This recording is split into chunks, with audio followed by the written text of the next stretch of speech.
नमस्कार। आप जैसे हमारे पुराने वीडियोस में देख चुके हैं, स्वास्तिक के हम सीक्रेट्स को एक्सप्लोर करते हैं। आज मैं आपको बहुत ही डिफरेंट स्वास्तिक के बारे में बताने जा रहा हूं कि स्वास्तिक का एस्ट्रोलॉजी में क्या इंपॉर्टेंस है। स्वास्तिक जो है पूरी सृष्टि के साथ ही जुड़ाव नहीं रखता, पूरे वेदों को, ज्ञान को, पूरे ब्राह्मंड को ही नहीं, मानव की उत्पत्ति और उसके साथ उस पर पड़ने वाले प्रभावों के ज्ञान को, ज्योतिष को भी अपने आप में पूर्ण रूप से संजोए हुए है।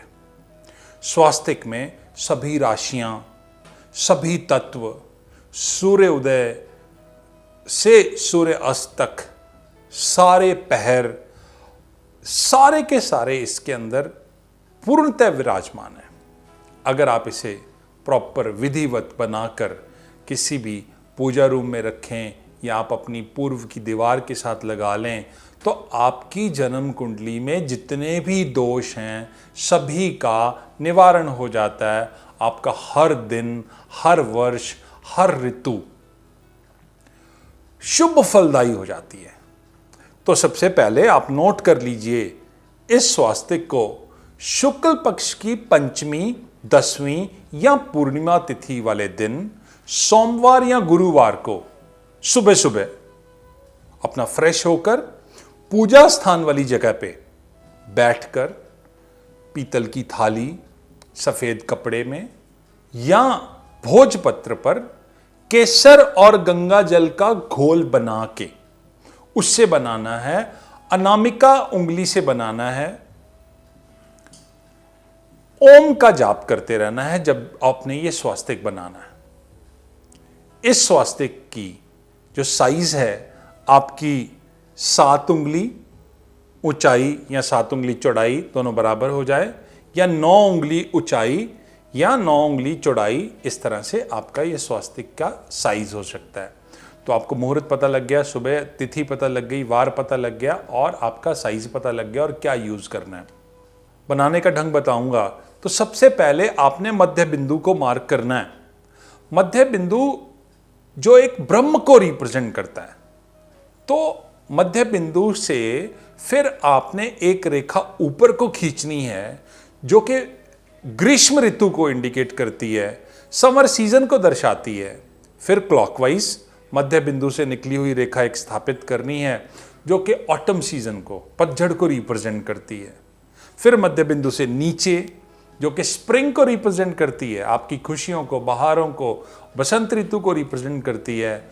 और मध्य बिंदु से निकली हुई रेखा जो नीचे की तरफ जा रही है, उससे 90 डिग्री का कोण बनाती हुई जो रेखा खींचनी है, वो आपकी विंटर सीजन को दर्शाती है, जिसको हम शिशिर ऋतु भी कहते हैं। तो अब हमारे पास मध्य बिंदु और 4 रेखाएं हो गई। नेक्स्ट आपने ग्रीष्म ऋतु की रेखा से 90 डिग्री का कोण बनाना है। वो रेखा खींचनी है जो कि आपकी अग्नि तत्व राशियों को रिप्रेजेंट करती है। कौन सी? मेष, सिंह और धनु राशि। दूसरी रेखा ऑटम रेखा से 90 डिग्री का कोण बनाती हुई एक नीचे रेखा हम स्थापित करेंगे जो कि पृथ्वी तत्व राशियां जैसे कि वृष, कन्या और मकर राशि। तीसरी लाइन बसंत ऋतु से 90 डिग्री का कोण बनाती हुई ये वायु तत्व को रिप्रेजेंट करेंगी, मिथुन, तुला और कुंभ राशियां। और शिशिर विंटर सीजन की, शिशिर ऋतु की रेखा के साथ हम जो 90 डिग्री का कोण बनाती हुई रेखा लेकर जाएंगे, वो आपकी जल तत्व राशियों को रिप्रेजेंट करेगी, जैसे कर्क, वृश्चिक, स्कॉर्पियो एंड मीन राशि। अब हम छोटी रेखाओं को स्थापित करेंगे। अग्नि तत्व राशियों के साथ एक छोटी रेखा को स्थापित करेंगे जो कि अग्नि तत्व को दर्शाती है। पृथ्वी तत्व राशियों के ऊपर एक छोटी रेखा को स्थापित करेंगे जो कि पृथ्वी तत्व को दर्शाती है। वायु तत्व राशियों के साथ एक छोटी रेखा को स्थापित करेंगे जो हमारे वायु तत्व को दर्शाती है। और जल तत्व राशियों की रेखा के साथ हम एक छोटी रेखा को स्थापित करेंगे जो कि जल तत्व को इंडिकेट करती है। इसके बाद हम अपने चारों बिंदुओं को लगाएंगे। जो पहला बिंदु है वो सूर्य उदय को दर्शाता है, सनराइज टाइम। और दूसरा बिंदु ओम की चैंटिंग करते रहना लगातार, मध्यांतर दोपहर को दर्शाता है। तीसरा बिंदु आपका सूर्य अस्त को दर्शाता है और चौथा बिंदु जो है वो मध्य रात्रि को दर्शाता है। तो हमारे पास अब चारों बिंदु अब हमारे पास लग गए हैं। हमारे पास सुबह से लेके सूर्योदय से लेके सूर्यास्त तक, मिडनाइट तक सारी ऋतुएं, सारी राशियां, सारे सब कुछ इसी स्वास्तिक में समाहित है। आपकी कुंडली में कोई भी दोष हो, आप अगर इस स्वास्तिक को ईस्ट वॉल के साथ लगाकर कुंडली के मध्य, स्वास्तिक के मध्य बिंदु पे अगर कंसंट्रेशन करें, ध्यान लगाएं और ओम का जाप करें, तो आपके सारे के सारे दोष कुंडली के खत्म हो जाते हैं और आपको समस्त कार्यों में सफलता की प्राप्ति होती है। बहुत आसान है इसको बनाना।